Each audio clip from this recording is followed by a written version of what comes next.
Reka tubashimire mwese shuti bakunzi b'Intumwa Agakiza TV online. Turongeye turagarutse kandi ibyo tubazana ni byiza gusa. Ni ijambo ry'Imana, ni ubuhamya cyangwa se n'imyidagaduro nyobokamana. Bigenda bisimburana. Uyu munsi mwakwibaza ngo tubazaniye iki noneho? Tubazaniye ijambo ry'Imana. Tubazaniye umukozi w'Imana uje kubabwira ijambo ry'Imana. Si ijambo rye ahubwo ni ijambo ry'Imana, ni ijambo Imana yashyize ku mutima we kugira ngo aribasangize ribafashe muri urugendo rugana mu ijuru. Abari muri Amerika, abari mu Burayi, abari muri Aziya, abari muri Oceania, abari muri Afurika muri rusange, abari muri Afurika y'Iburasirazuba, mu Rwanda, mu Burundi, muri Repubulika ya Demokarasi ya Kongo n'ahandi hatandukanye, Kenya, Tanzania, i Burayi, mwese tubahaye ikaze ku Ntumwa Agakiza TV online dukurikirana ijambo ry'Imana. Ngewe nitwa Ndarisabamungu Paul Clement, mbahaye ikaze mwese mwegere kugira ngo mukurikire iri jambo ry'Imana. Umukozi w'Imana turi kumwe aha ngaha, reka muhe ikaze, ariko mbere ko muhe ikaze kora subscribe, ukore share, ukande naho ngo kuri ako kazogera kugira ngo ibyigisho byose dushyiraho, ubuhamya bwose dushyiraho, imyidagaduro nyobokamana byose dushyiraho, byose bibashe kukugeraho 5 kuri 5 kandi bikugereho uri nimero ya mbere. Nitwa Ndarisabamungu Paul Clement, reka rero umukozi w'Imana tumuhe ikaze azatugeze ijambo ry'Imana Imana ashyize ku mutima we. Reka rero umukozi w'Imana akoze. Nejejwe cyane n'umwanya mwiza nk'uyu nguyu mbonye wo kuganira ku ijambo ry'Imana, kandi nshimira abakozi b'Imana bagize umuhate wo kongera kutwegeranya kugira ngo tubashe kuganira ku ijambo ry'Imana impande zose z'isi, abantu babasha kuganira ku ijambo ry'Imana kugira ngo tubashe kungurana muri urugendo rujya mu ijuru. Nge rero uri imbere yanyu nitwa Sindayiheba Tuyishime Kanuti, nkaba nezezwa cyane no gukorera Imana, kuko ubwo Imana yangiriraga neza nanjye ikampamagara, naravuze ngo mu gihe gikwiriye, igishoboka n'ikidashoboka, nzagerageza gutera intambwe mvugira Imana, kuko igira inyungu iyo ibonye umuntu wamaze kumva ibyayo, yabishyira mu bikorwa atabishyira mu bikorwa, ariko icyo gihe Imana iravuga ngo uyu muntu nawe yabonye umugeraho. Nk'uko nanjye rero ijwi ryayo ryangezeho, nifuza ko nanjye narigeza no ku bandi. Reka rero mbere y'ibindi bintu byose tubanze dusenge Imana. Data wa twese, Mana Nyiringabo, Imana ishobora byose, Imana rurema, tuje imbere y'amaso yawe ku masaha meza nk'aya ngaya.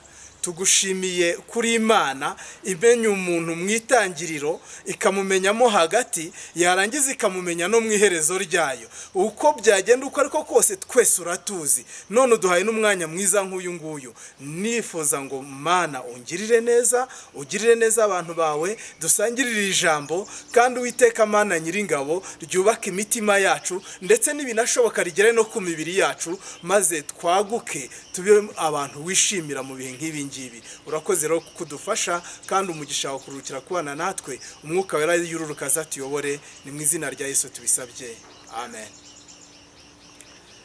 Twihuse rero ndagira ngo dusangire ijambo ry'Imana dusanga mu gitabo cya Yosuwa igice cya 7, duhereye ku murongo waho wa 13, turasoma umurongo wa 13 n'umurongo wa 14. Reka dusome mu izina rya Yesu. Byuka wejeshe abantu uti mwiyereze umunsi w'ejo, kuko Uwiteka Imana y'Abisirayeli ivuze iti muri mwe hariho uwenze ku byashinganywe. Bisirayeli mwe ntimukibasha guhagarara imbere y'ababisha banyu, keretse mugaruye ibyari byarashinganywe biri muri mwe.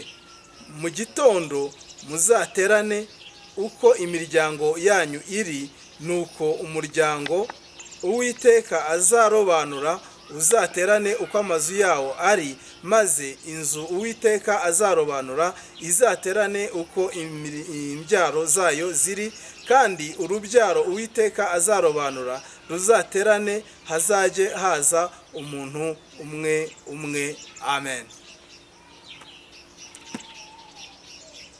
Nongeye kunezezwa n'Imana ku masaha meza nk'aya ngaya, bitewe n'uko iri jambo ndisoma numvise ari ijambo rishyashya kuri njyewe, bintera kuriha umutwe uvuga ngo iki ni igihe cyo kwiyereka imbere y'Imana. Muri ibi bihe twari twinjiyemo bya korona, natekereje ku Mana n'abantu bayo, ntekereza ku Mana n'abantu bitirirwa izina ryayo. Ariko maze kureba mu itangazo leta y'u Rwanda yari imaze gutanga kandi ari ryiza, igira ngo abantu bayo, abantu ba leta n'abantu b'Imana bataza kugira ikibazo cyo kwanduzanya no kwandura korona, byatumye ivuga ngo duhagaritse insengero, ngo abantu ntajye mu nsengero ndetse n'amashuri, kubera ko aho hantu hahurira abantu benshi kandi hari ibintu by'agaciro. Burya ahantu hari ibintu by'agaciro abantu bahitaho. Naje gusanga dufite ahantu habiri heza cyane hari ibintu by'agaciro. Aho hantu rero ni mu rusengero, ahantu abantu bose bahurira bakaganira ku ijambo ry'Imana, ni ah'agaciro. Noneho hagakurikiraho naho igihugu kirerera abanyabwenge bazabaho igihe n'igihe, bituma bavuga ngo aha hantu, mu gifaransa bavuga ngo ni coin stratégique, aha hantu ni harindwe, kubera ko haramutse hinjiriwe twagira ibibazo bikomeye cyane. N'insengero rero zibamwe abantu Imana yishimira kandi na leta yishimira, abantu b'agaciro.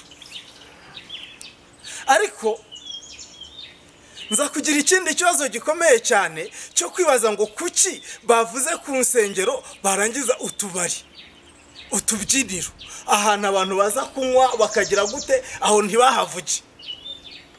Nza gusanga hari ibintu byinshi byagombye kuba byaratunganye ariko ntibyatungana, bituma Imana iza gusaba ko abantu bajya ahantu ho kugira ngo bagende biyereka. Niravuze ngo ni igihe cyo kwiyereka, nubwo turi muri korona, turi mu bihe ibintu bigoye cyane, ariko ni igihe cyiza cyo kongera kwiyereka imbere y'Imana.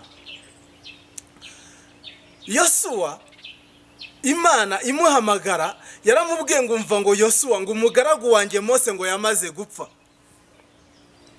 ngo none ngo nguhaye kwambukana n'Abisirayeli ngo ukajyana nabo. Iyo usomye igice cya mbere cya Yosuwa usanga Imana igenda imukomeza ikamubwira ngo genda, ngo ndetse ngo nta n'uzabasha kuguhagarara imbere, ngo ni njyewe ugutumye.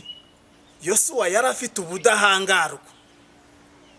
Ariko iyo tugeze muri iki gice cya karindwi twaje gusanga ingorane zikomeye cyane. Ndifuza ngo nugira umugisha nawe wo kugisoma uzasoma, ariko igice cya karindwi gitangira haje kubonekamo ibigoranye cyane. Imana yari yarababwiye ngo nimugende, ngo uko mugenda mwirinde, ibabwira ibyo batagomba gukora. Kimwe nuko uyu munsi wa none hari ibintu abantu bari kugenda bakora, nyamara kandi bajya kuvuga ngo twemeranijwe kugendana n'Imana no kubana n'Imana, ibyo bintu bari baravuze ko babiretse.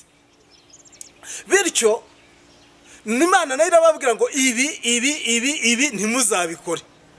Abisirayeli bamaze gutandukira, bakoze ibyangwa n'Imana, bamaze gukora iby'Imana yari yababujije byinshi bitandukanye. Bibiliya iravuga ngo bakoze ku byashinganwe, ngo barangije ngo barabiterura ngo babijyana no mu ngando zabo. Nusoma icyo gice neza uzabisobanukirwa. Ngo noneho ngo Imana irabareba, imaze kubareba itangira kujya igenda igabanya ku masezerano yari yahaye Yosuwa.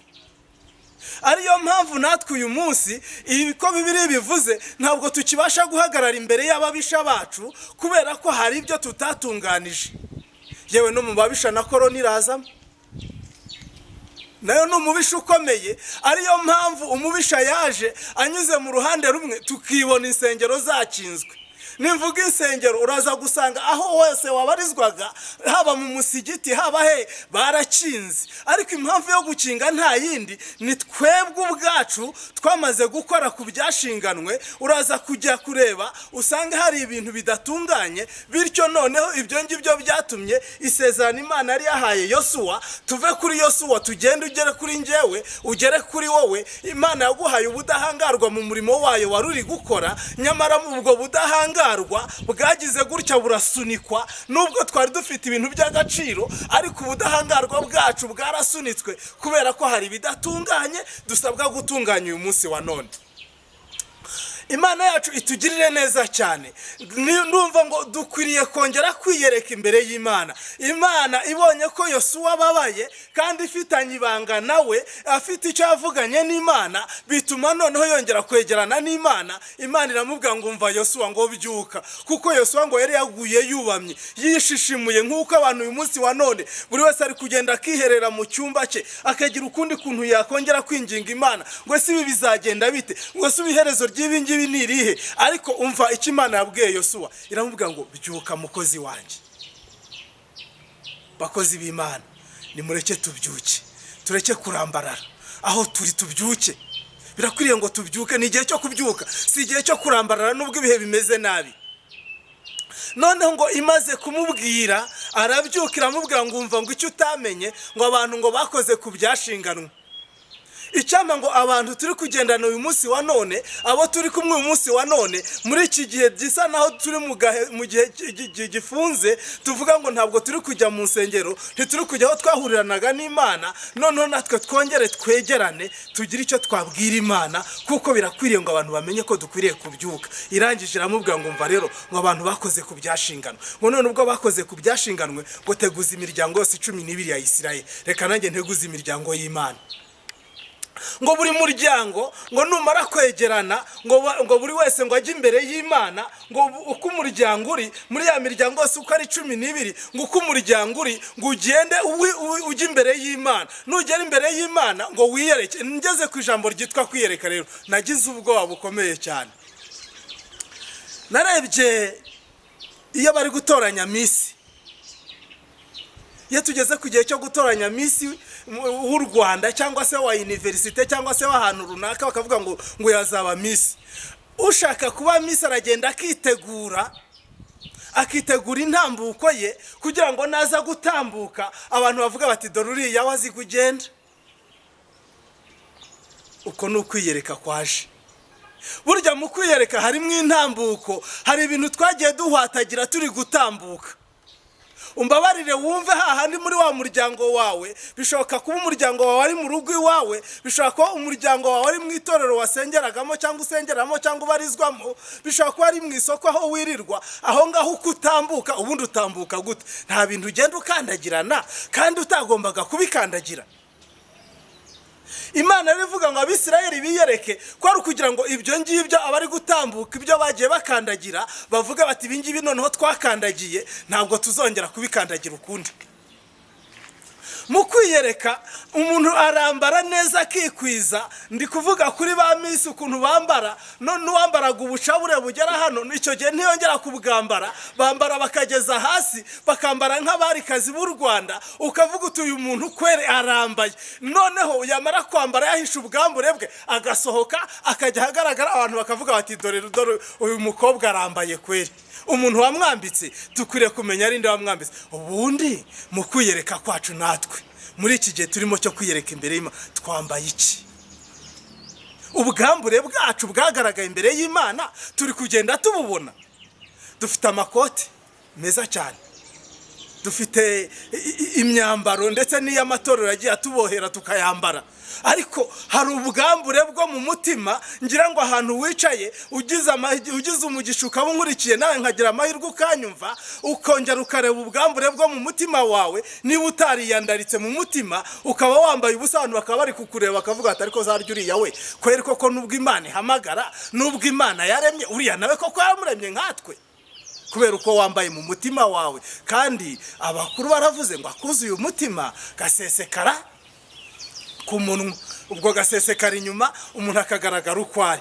Reba uko wagaragaye muri iki gihe turimo cyo kwiyereka, kuko uko turi kwiyereka niko bagenda bature. Mu kwiyereka rero umuntu aratambuka, baranyimara gutambuka bakamuhereza na mikoro ye bakavuga. Yajya kuvuga rero bakareba ariko iyo avuga afite icyongereza cyiza, afite igifaransa cyiza, afite ikinyarwanda cyiza, arabivangavanga, indimi ze ntizisobanutse. Ibyo twe tuvuga nitujya kwiyereka, aho ngaho biraza kugaragara nk'ibintu bifatika twabwiye abantu bikabafasha bikabubaka. noneho muri cya gihe cyo kwiyereka umuntu arongera akajya agenda areba imikorere ibyo umuntu yagiye akora. Uyu munsi wa none hari ahantu tutanyura kubera ibyo twahakoze bidatunganye. Ngibyo iby'Imana idushakaho, nubwo turi kuvuga ngo turi muri korona y'abene irarengana nta kindi kibazo iteje, ahubwo Imana iragira ngo twebwe twiyereke imbere yayo, nitumara kwiyereka imbere yayo nayo yongere iduhindukirire itugarukire, kuko twiyeretse twagaragaye uko turi. Hari ibintu rero byinshi cyane bitari bitunganye, abantu baragenda bahurira mu nsengero, umwaka bari kuririmba, uwo muri arito ntahuza n'uwo muri tenor, uwo muri tenor ntahuza n'uwo muri baze, kandi twese twitwa abakozi b'Imana. Umushumba ntari kuvugana n'umukuru w'itorero, padiri ntavugana na musenyeri, ibintu byarazambye hirya no hino. Shehe aravuga ati nta mupantekote wo gutura hafi yanjye, kandi twese twitirirwa izina ry'Imana. Turi mu gihe cyo kugira ngo twiyereke imbere y'Imana. Noneho ibyo tutatunganije nitugamara kubitunganya, Imana izazibarane natwe. Igihe cyo kugira ngo Imana ibarane natwe, kandi noneho nimara korana natwe izakangara igire ibyo ikemura. Iyo usomye kiriya gitabo neza ukuntu byagendekeye Akani, uza gusanga nyuma yo kwiyereka kwa buri muryango, ndibwira ko buri wese yamaze kumenya uko yiyereka mu ngo zacu. Buri wese yageze igihe cyo kugira ngo yiyereke. Hari abagabo babaga mu kabari, ugasanga wa mugabo yaheze mu kabari ku manywa na nijoro, ari mu kabari ntashobora kugera mu rugo. Bavuze bati nta muntu wongera gusohoka. Babagabo bagiye mu ngo zabo, bajya kwiyereka mu ngo zabo. Wiyeretse ute? Wagaragaye ute imbere y'umugore wawe n'imbere y'abana bawe? Wa mubyeyi we wahoraga mu isoko utagera igihe cyo kugera mu rugo rwawe, wagaragaye ute imbere y'abawe muri kumwe muri urwo rugo rwawe? Ni ukuvuga ngo mu gihe cyiza cyo kwiyereka, buri wese yagiye agira ibihe bye byo kongera kwisuzuma. Ibyo mu itorero aho tubana byaratambutse, n'ibyo mu ngo zacu, ibyo byose tugenda tubigeraho. Ndakwifuriza ngo nawe muri iki gihe cyiza cyo kwiyereka imbere y'Imana